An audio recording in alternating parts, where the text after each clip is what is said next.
Bashkia e Vlorës do të ketë shumë shpejt një qendër të re të emergjencave civile e cila do të ndërtohet në lagjen Kushtrimi në zonën tek Kishangarët. Lajmi konfirmohet nga kryetarja e Bashkisë së Vlorës Brunilda Mersini. Sipas Mersinit, investimi do të realizohet me fondet e vetë bashkisë, ndërsa po sipas kryebashkiakes në kuadër të emergjencave civile, bashkia do të ketë edhe 3 zjarr fikse të reja, të cilat do të vinë shumë shpejt nga Belgjika. Ndërsa brenda 3 ditësh, ambasada kanadeze do të sjellë në Vlorë një ambulancë për zjarfiksen. Vlora është në mungesë të një qendre operacionale të emergjencave, edhe kemi marrë masa, kuptohet që ky projekt ishte në mbështetje edhe të AKMC-s dhe të Ministrisë së Mbrojtjes. Është një projekt i cili u bashkërendua me Bashkinë e Vlorës. Shpresuam fort që do të kishim një bashkëfinancim, por nuk arritëm dot të kishim një bashkëfinancim, të ishim fitues të projektit. Kështu që Bashkia e Vlorës me buxhetin e vet ka vendosur me vendim të Këshillit Bashkiak që qendra operacionale do të fillojë e mbështetur financiarisht nga Bashkia e Vlorës dhe shpresoj që viti që vjen do të gjejë një qendër operacionale te Kishangarët ku gjendja juridike është pronë e Bashkisë Vlorës, një qendër operacionale të re. Ndërkohë Bashkia e Vlorës ka prokuruar 3 zjarfikse të reja për qytetin, që shpresoj fort që këto zjarfikse të jenë në një kohë sa më të shpejt në përmbushje të detyrimeve që kemi ndaj komunitetit dhe jemi në pritje të një donacioni nga një komunitet belg i cili së shpejti sjell një zjarfikse që ka vërtet është një zjarfikse që nuk kuptohet që ne kur marrim donacione marrim zjarfikse të gjendjen teknike e kanë të mirë. Dhe shpresojmë që edhe kjo të bashkohet flotës zjarfikseve, ndërkohë edhe shërbimi i mirëmbajtjes ka filluar të kryhet.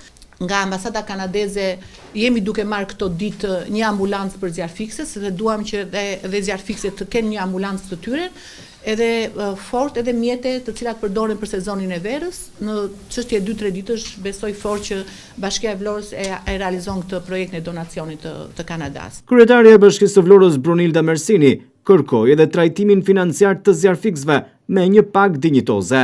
Zjarfiksët duhen të trajtohen me një rrogë më të kënaqshme. Edhe kjo iniciativë ju takon juve si drejtuesi i AKMC-s, sepse në fund të ditës burimi njerëzor i përdor mjetet dhe ne mund të bëjmë mjetet, të bëjmë qendra operacionale, por burimi njerëzor që duhet ta kemi në fokus, duhet ka ardhur momenti tani që ta trajtojmë vërtet me një rrogë më dinjitoze, edhe besoj fort që kjo do të jetë në fokus të objektivave të punës tuaj, në mënyrë që të shkojnë paralel gjërat. Kryebashkiake e Vlorës Brunilda Mersini dha lajmin e mirë se sezoni i ardhshëm dimëror do ta gjejë Vlorën me një hidrovor të ri, i cili shumë shpejt pritet të nisë nga puna për zbatimin e këtij projekti.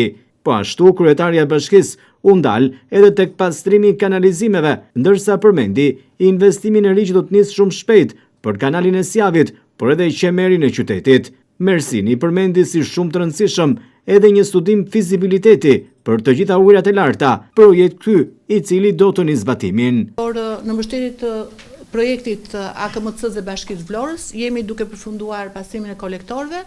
Do të fillojë rikonstruksioni pa diskutim, sezoni i dimrit do të gjejmë me një hidrovor të ri qytetin, edhe pastrimin e kanalit të ujërave të larta, por ka vazhduar Siavi, tashmë projekti i Siavit, i rikonstruksionit të gjithë kanalit Siavit është buxhetuar nga Fondi Shqiptar i Zhvillimit dhe do të jetë një investim i ri që do t'i bashkangjitet qytetit dhe po kështu me iniciativë të Bashkisë Vlorës kemi kërkuar dhe rikonstruksionin e qemerit të qytetit që është një element i dytë që do ta përmirësoj përmbytjen dhe në fund të kësaj do ta përmbyllim me studimin e fizibilitetit të gjithë ujërave të larta të qytetit që është iniciativë e dalë nga Këshilli Bashkiak i qytetit të Vlorës. Së shpejti do na bëjë të qartë gjithë panoramën. Këto projekte, kryetarja e Bashkisë së Vlorës Brunilda Mersini i prezantoi gjatë mbledhjes së Komisionit të Mbrojtjes Civile në prefekturën e Qarkut të Vlorës.